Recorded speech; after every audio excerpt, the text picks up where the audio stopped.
झारखंड में सरकार को लेकर सूत्रों के हवाले से बड़ी खबर सामने आ रही है। बीजेपी के संपर्क में है सीएम हेमंत सोरेन और कल्पना सोरेन। खबर यह है कि झारखंड में बड़ा राजनीतिक फेरबदल हो सकता है। बीजेपी और जेएमएम साथ मिलकर सरकार बना सकते हैं। बिहार चुनाव को लेकर महागठबंधन से नाराज बताए जा रहे हैं हेमंत सोरेन। ये बड़ी तस्वीर झारखंड से निकल करके सामने आ रही है। झारखंड में सरकार को लेकर सूत्रों के हवाले से खबर यह है कि बीजेपी के संपर्क में है सीएम हेमंत सोरेन और उनकी पत्नी कल्पना सोरेन। खबर यह है कि झारखंड में बड़ा राजनीतिक फेरबदल हो सकता है। बीजेपी जेएमएम साथ मिलकर सरकार बना सकते हैं। बिहार चुनाव को लेकर महागठबंधन से नाराज बताए जा रहे हैं हेमंत सोरेन।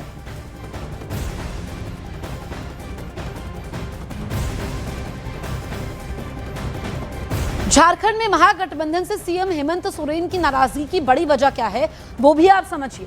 बिहार चुनाव में जेएमएम ने रखी थी 7 सीटों की डिमांड। तेजस्वी ने हेमंत सोरेन की डिमांड को दरकिनार कर दिया। सीट न मिलने पर जेएमएम ने दिए थे गठबंधन में समीक्षा के संकेत। सरकारी कार्यक्रमों में भी नाराज रहे आरजेडी कांग्रेस के मंत्री। महागठबंधन के रवैये से खफा बताए जा रहे हैं हेमंत सोरेन। चलिए अब आपको ग्राफिक्स के जरिए झारखंड के समीकरण समझाते हैं। दरअसल जो मौजूदा सरकार का नंबर गेम है और नया समीकरण क्या बन रहा है वो आप देखिए। अब देखिए कि जो मौजूदा सरकार है, जेएमएम के 34 विधायक, कांग्रेस के 16, आरजेडी के 4, लेफ्ट के 2 और कुल कितने हो गए 56 हो गए। इसके बाद अगर हम यहाँ पर देखिए नए समीकरण भी आपको बताएंगे, लेकिन जो इस वक्त विधानसभा की सीटें हैं 81, बहुमत का आंकड़ा 41 है, तो इनका 56 तो है, लेकिन नया समीकरण हम आपको बता रहे हैं। यहाँ पर आप देखिए कि जो नया समीकरण है जेएमएम 34, बीजेपी के जो हैं 21 विधायक हैं, एलजेपीआर 1, आजसू 1, जेडीयू 1, तो कुल हो गए 58। यानी कि जो नया समीकरण है, तो अगर जेएमएम बीजेपी के साथ जाती है तो कुल यहाँ पर विधायकों की संख्या हो जाएगी 58 और जो बहुमत का आंकड़ा है वो 41 है, तो आसानी से सरकार बन सकती है। इस बीच एक बड़ी खबर है, झारखंड में कांग्रेस ने विधायक दल की बैठक बुलाई है। झारखंड में कांग्रेस विधायक दल की बैठक होने वाली है। कांग्रेस का कहना यह है कि गठबंधन के बारे में अफवाह फैलाई जा रही है। कांग्रेस का कहना है कि हमारी गठबंधन की सरकार 5 साल तक चलेगी।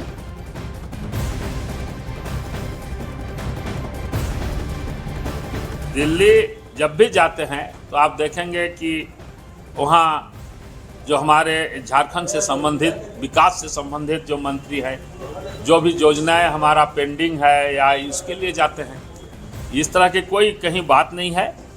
हमारे गठबंधन के सभी विधायक एकजुट हैं, एक साथ हैं। कल परसों हमारे विधायक दल की बैठक है, हमारे गठबंधन दल के विधायकों की बैठक है।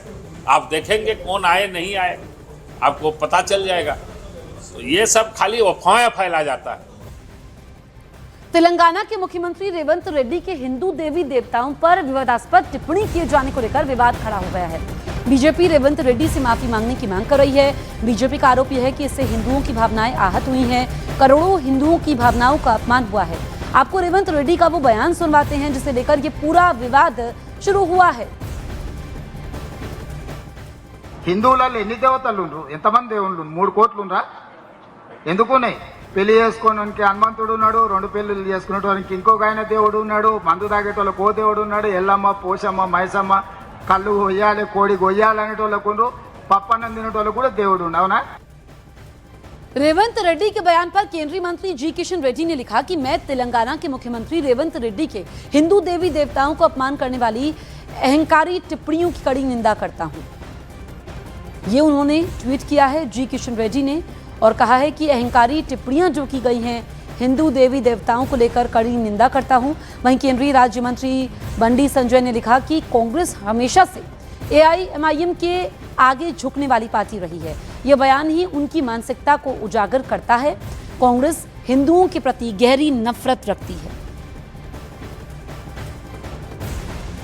वहीं बीजेपी के प्रवक्ता शहजाद पूनावाला और तेलंगाना बीजेपी के नेता यमुना पाठक ने भी रेवंत रेड्डी के बयान को लेकर कांग्रेस पर निशाना साधा।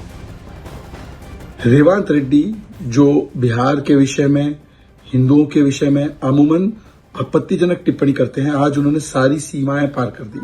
कहते हैं कि हिंदुओं के इतने भगवान क्यों होते हैं? एक शराबियों का भगवान, एक कुंवारों का भगवान, एक 2 शादी करने वाले लोगों का भगवान।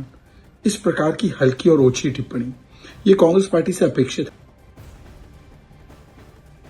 एक सीएम हो के नाते ऐसा बातें करना, इतना घटिया बात करना, भगवान को इंसल्ट करना, क्या साबित करना चाहते हैं मुख्यमंत्री साहब? और क्या, और इतना, और कितना अपीसमेंट करनी चाहिए, और कितना डिग्रेड करनी है हिंदुओं को? हिंदू देश में रह के हिंदुओं के ज्यादा जो हिंदू को वोट चाहिए, हिंदू का सब चीज चाहिए, मगर हिंदू का देवी देवता का अपमान करते रहेंगे। एएसआई के पूर्व रीजनल डायरेक्टर के मोहम्मद ने ज्ञानवापी मस्जिद और मथुरा शाही ईदगाह को लेकर मुसलमानों से बड़ी अपील की है। के मोहम्मद ने कहा कि भारत आज इसलिए एक सेक्युलर मुल्क है क्योंकि यहाँ हिंदू आबादी ज़्यादा है। अगर यहाँ मुस्लिम आबादी ज़्यादा होती तो भारत सेक्युलर नहीं होता। के मोहम्मद ने कहा कि भारतीय मुस्लिमों को ज्ञानवापी और मथुरा में शाही ईदगाह की ज़मीन हिंदुओं को दे देनी चाहिए ताकि वहाँ मंदिर बन सके। के मोहम्मद ने कहा कि जैसे मुसलमानों के लिए मक्का मदीना अहम है, वैसे ही ये जगहें हिंदुओं के लिए खास हैं। I had said Muslims should give up two more important historical places, and these are the temples also. Number one is Mathura, which is the birthplace of Lord Krishna, and the second is Gyanvapi, which is associated with Lord Shiva. So these are the two important places which Muslims should hand it over to Hindu community for constructing a magnificent Hindu temples. The question is why? Because these two important places are as important for Hindus as Makkah and Medina are for Muslims. If India is a secular country today, it's only because of Hindu majority.